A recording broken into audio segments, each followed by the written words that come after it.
지금 그 정통 막스주의라고 하는 그 막스 레닌주의 우리가 이해하는 사적 유물론을 토대로 한 이제 그 이론과 주장들은 이제 거의 타당성을 잃었다고 봅니다.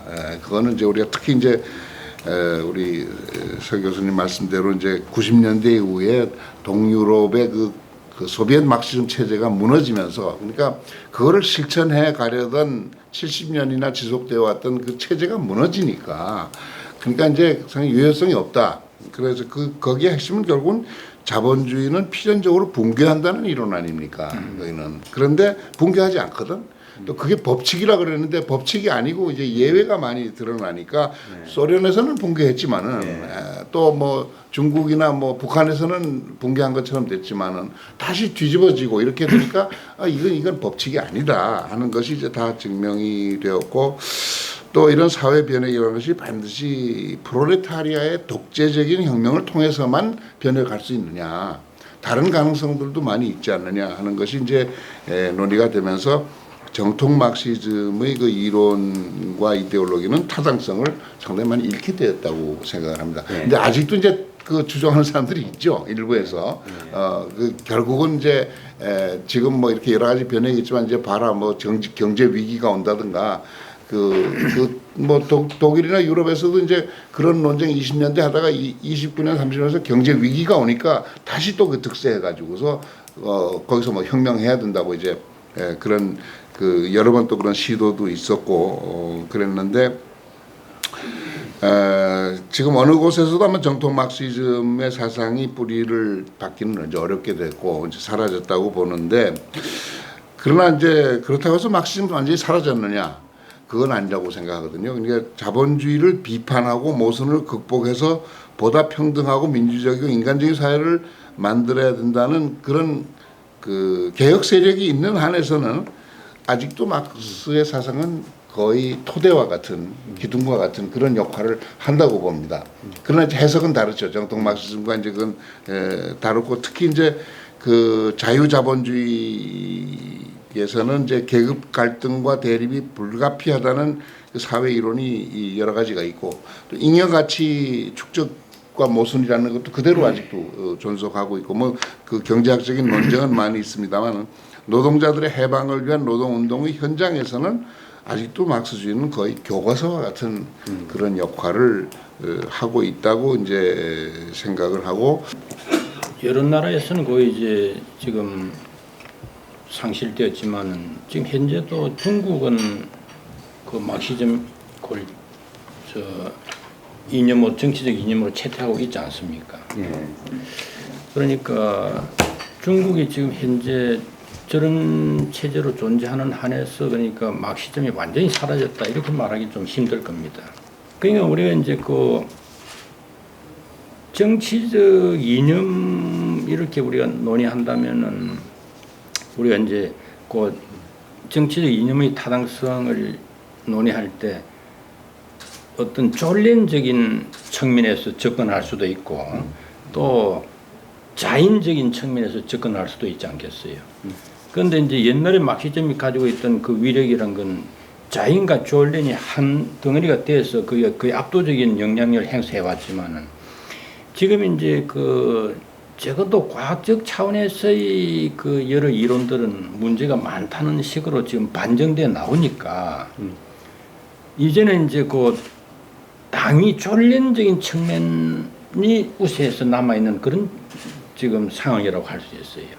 그러나 이제 아무리 존렌적인 그런 당위 측면이 정치 이념에 들어갈 수밖에 없다 할지라도 이 사실 세계의 기반이 붕괴되니까 그걸 유지해 나가기가 여전히 힘들다는 그런 이제 상황에 봉착해 있지 않나 그런 생각이 듭니다. 그래서 그렇지만 여전히 우리 이삼 선생님 말씀하셨지만 자본주의가 갖고 있는 그 문제점에 대한 그 규범적 비판력이 있잖아요.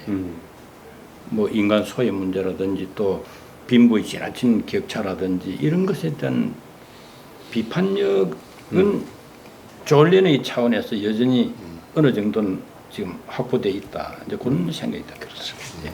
그러니까 아까 이제 저 이진우 교수님께서 정치적 이념으로서의 마르크스 여전히 타당성이 있다고 보느냐. 이제 정치적 이념이라는 게 좀 애매하고 광범위하죠. 포괄적인 예. 막스가 꿈꿨던 이제 소위 공산주의 정치학, 예. 이제 자본주의 모순이 심화되고 노동자 계급이 공산당의 지도를 받아서 혁명을 통해서 과도기 폴레타리아 독재 기간을 거쳐서 공산주의 사회를 만들자 하는 그런 좁은 의미의 소위 정치적 이념으로서의 마르크스주의는 저는 끝났다고 생각합니다. 이게 이제 사실 학문적으로는 논의하고 토론할 문제라고 생각이 드는데요. 그러니까 우리가 이제 사회주의라는 정치적 이념이 꼭 칼 막스에 의해서 발전된 것은 아니라 다양한 정치 이념들 그다음에 운동들을 통해서 오늘날 우리가 소셜리즘이라는 이런 이념을 갖게 된 거와 마찬가지로 우리가 공산주의 그러면 바로 그냥 칼 막스를 연상하지만 이거를 좁게 보면은 좀 사회주의라는 정치 이념으로 볼 때 국가에서 이루어지는 어떤 생산 활동이라든가 국가에서 축적되는 부를 어떻게 분배할 것이냐, 이것을 어떻게 통제하고 관리할 것이냐, 이것을 전체 공동체의 공동선의 관점에서 관리하고 통제한다고 그런다면 어떤 형태로도 사회주의적인 요소를 포기할 수가 없는 거예요. 그렇죠. 그러니까 제가 보기에는 이런 점에서 우리가 이제 사회주의라는 이런 정치적 이념이 아무리 자본주의가 발전하고 자기수족 능력이 있다고 하더라도 앞으로도 요구되지 않겠는가, 저는 이제 그렇게 생각을 하거든요. 선생님들 말씀하시지 막스가 자본주의의 어떤 역동성이나 자본주의의 어떤 그 역사에 기여하는 점 그걸 적극 인정했으면서도 이게 조절되지 않고 시장 경제가 그냥 전면화되면 어떤 비극이 초래되는가, 이거 누구보다도 잘 밝혔고 20세기의 모든 그 사회 개혁 운동이나 복지국가도 마찬가지고 그게 결국은 그런 부의 편중이라든가 또 뭐 제국주의 문제라든가 또 계급 간의 갈등이라든가 뭐 소외 이런 문제를 해결하기 위한 이게 시도죠. 근데 이제 자연스럽게 다음 질문하고 좀 연관이 되는데 복지와 관련해서는 마르크스가 좀 독특한 입장이었습니다. 좀 도식적으로 말하면 자본주의 시장 경제의 아주 근본적인 그 문제를 건드리지 않고 복지만을 얘기하는 그런 거에 막스가 사실 굉장히 반대했어요. 그렇죠. 막스가 굉장히 그 자본주의의 미래 이런 거 예측을 잘했다고 저는 보는데 19세기 사람이고 그 한계로 20세기에 결정적인 두 가지, 자본주의가 이렇게 자기 수정을 하면서 계속 영속한다는 이걸 몰랐고 복지국가가 20세기에 등장했잖아요. 복지국가. 그거는 막스가 예측을 못한 것 같아요. 그러니까 근데 그 이제 어떤 학자들은 우리가 이제 복지국가 모델을 발전시키고 자본주의가 가지고 있는 모순을 이렇게 수정을 통해서 완화하고 이런 덕이 칼 막스다. 칼 막스가 자본주의 체제가 자기 모순에 의해서 붕괴될 것이라는 것을 예언을 하지 않았다면 그것도 예리하게 분석하고 사실 예언을 한 거잖아요.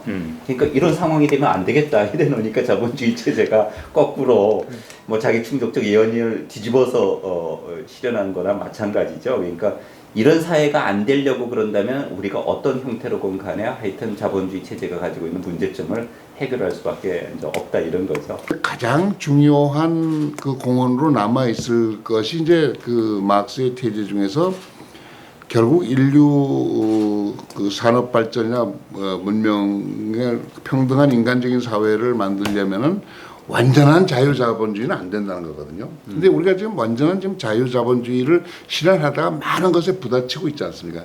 이제 가장 중요한 문제가 이제 사실 생산수단의 공유화인데, 이제 이 생산수단의 공유화라고 하는 그 마르크스의 태제를 어디까지 이제 볼 것이냐, 생산력과 생산 관계에 있어서 이제 그 논쟁들이 많이 심각하게 있는데, 아직도 이제 그 마르크스가 주장했던 사실 이게 좀 아직도 굉장히 논쟁거리인 그 문제인데 토지 공유화 문제거든요.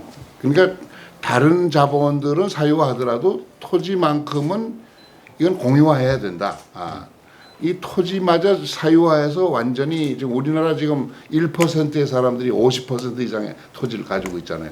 이게 지금 너무 심각해지니까 아파트 문제랑 지금 헬조선 문제가 나오고 주택 없는 젊은이들이 나오고 이제 이런 건데 이런 문제는 좀 어느 정도 토지 공개념을 지금 도입하지 않아 가지고서는 해결될 수 없는 문제거든요. 그 흐름 속에 있는 사회주의는 막시즘만이 아니고 아까 얘기한 하나의 사회주의, 사회민주주의 뭐 그런 변형된 여러 가지 형태의 소셜 어떤 그런 인스티튜션이나 제도라는 거는 뭐 인류 문명 역사에서 없어지지 않는 하나의 귀중한 자원으로서 남아 있을 것이고 또 계속 발전될 것이 아닌가 이제 그렇게 생각이 듭니다. 오늘 모이신 분들이 다 철학을 전공하시는 분들이니까 혹시 철학자로서의 칼 막스, 그러니까 뭐 이데올로기 창시자도 아니고 저널리스트도 아니고 사실은 이제 실패한 혁명가이잖아요, 사실. 뭐 독일에서 혁명에 참여했다가 실패하고 영국으로 망명하고 뭐 이러는 과정을 우리가 잘 알고 있기 때문에